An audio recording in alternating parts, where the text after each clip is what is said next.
the freaking I do it.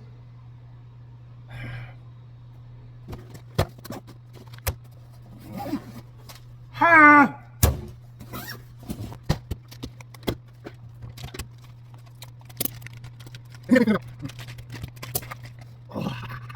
Getting better. Good morning, humans. That's the stuff. It is Monday, May 6th, and in case I forgot, May the 4th be with you. Today is the 126th day of this year.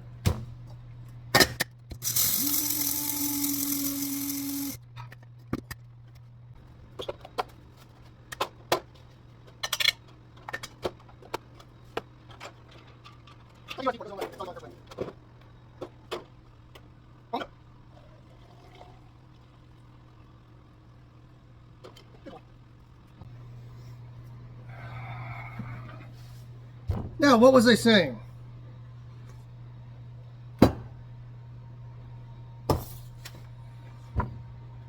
Pip, fantastic board. See these. Cool.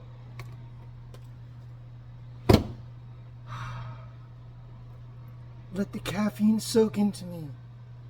Speak through the words. Okay. Happy Monday, humans. Wake up and thrive, as somebody says. This guy. Today. All right, let's go back to this. May 6th. We have passed May the 4th be with you. Let's go right into history. First off, happy Monday, humans. Hope you all do having a good day. If you're not, make it a good day because you're breathing on this side of the earth, not on the bottom side, which 6 feet under is kind of not too good. But hey, is what it is.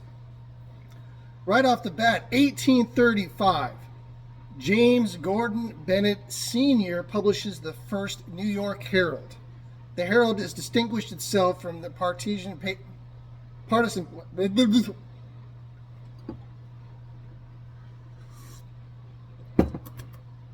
That's better. Still working on the words. The first issue of the New York Herald said, "We shall not support, or we shall support no party, be the agent or faction or," all right, I just can't pronounce that word, Cortez. "We care nothing for any election or any candidate from president to constable." The paper's later acquired by a small rival, the New York Tribune. Pip's notes. So you're telling me a New York news agency isn't biased toward a side? Excuse me, I hairball. That wasn't the coffee, I swear. 1889, the Eiffel Tower is officially opened to the public in Paris, as we all know. Having been built from 1887 to 1889 by Gustave Eiffel. Where do you think of the name Eiffel Tower from? Gee, far stretch. The locals nicknamed her La Dame de Feu. How's my French? I'm not too good at that. Outrageous accent, you silly kid. It just happens. Or Iron Lady. Pip's notes. Around 7 million visitors visit. Visitors visit? I'll rethink that one. 7 million people visit the Eiffel Tower a year. Roughly, it's been 300 million people have visited that tower. I like stamps or like a little card for 7 wonders of the world. How many times has the Eiffel Tower been attacked in movies? Anyway, 1937 happened today. The Hindenburg disaster. The German zeppelin, the Hindenburg, catches fire while landing and destroyed within minutes of attempting to dock at Lakehurst, New Jersey. Pip's notes. Many of the passengers with tickets or had tickets going to Germany planning on attending the coronation of King George VI and Queen Elizabeth in London the following week. kind of late for the party. Remember that 6 feet under thing? That, oh, how far does a zeppelin crash into the ground? Anyway, 1954. Roger Bannister becomes the first person to run a mile in under 4 minutes. 1952 Olympics in Helsinki. I'm not sure if that's Sweden or Finland, because that reminds me of the whole Die Hard thing. Remember the news agents? That was just... Bannister's exact time was 3 minutes, 59.4 seconds. Good for him. Well done. Pip's notes. Later became a neurologist. Oh, cool. Good for him. 1996. We skipped a bit. But the body of former CIA director William Colby is found washed up on a riverbank in southern Maryland 8 days after he disappeared. Funny they say disappeared. Colby's body was found in a marshy riverbank lying face down not far from where his canoe was found. After an autopsy, Maryland's chief medical examiner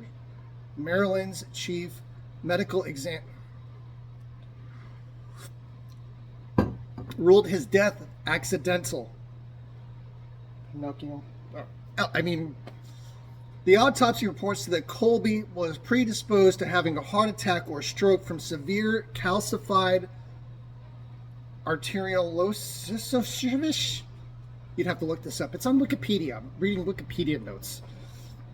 And that Colby has likely suffered from complication of arteriolysis, which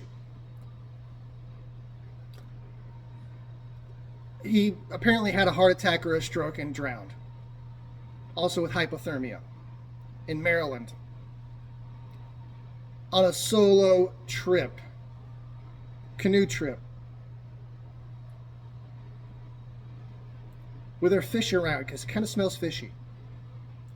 Anyway, 1998, Steve Jobs, the late, of Apple Inc. Reveals the first iMac. 2002, SpaceX is founded. So 12 years ago they founded. Now they're launching rockets almost every week with better internet than... Anyways, moving to birthdays. Who popped out today? 1856, Sigmund Freud, Australian neurologist and psychoanalyst. Pip's notes. There's a ex-president Billy should have a talk with that dude about cigars. 1871, Victor Grinard. Grenard? Again, French. Chemist, academist, Nobel Prize laureate, died in 1935. Pip's notes.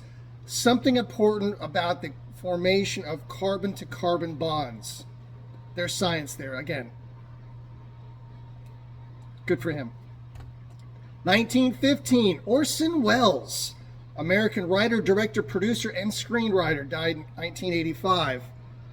Pip's notes. I probably should still need to watch Citizen Kane. I was told it was pretty good.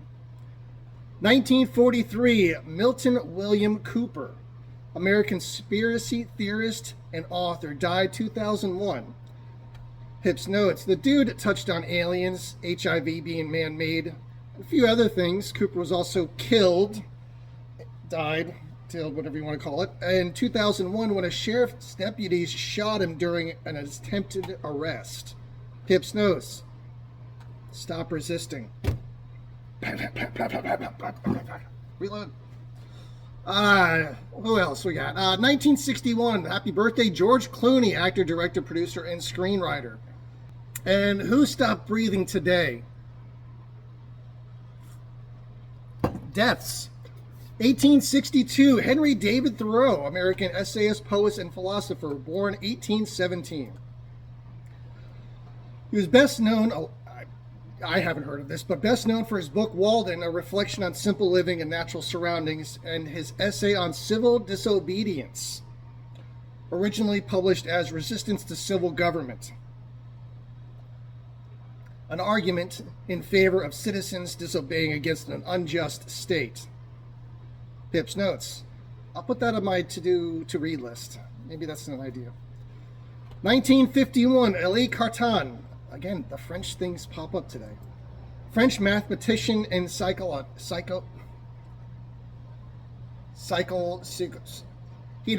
they did something else. Born 1869, he did fundamental work in the theory of Lie groups and differential geometry. Again, math, science. Now, I can build stuff, kind of. Sometimes better than the engineers because I have stuff left over. But again, moving on. Hips notes. They had a photo up on Wikipedia for the Lie groups, and it looked like something we drew in spirographs back in the 80s. Cool stuff. Kind of hippie. 1987, William J. Casey, an American politician, 13th Director of the Central Intelligence. Casey died of a brain tumor in May 6, 1987, at the age of 74. Hips notes. That's a little bit more believable than a single canoe trip accident. And I'm still not sure what the Central Intelligence and the Central Intelligence Agency, apparently they're different. I don't know. 1994, Ronald Rasenberger, Australian race car driver, born 1960. He died while driving his Formula One race car at 195.7 miles per hour. Believe it or not, according to Wiki, so take that as it is, the crash was 500 G. Top fuel dragsters have like 6 G. Ow. What was Jessie Combs' accident at? Oh, she was cute too. Died today, Otis Blackwell, American singer, songwriter, and pianist, born in 1932. Pips notes.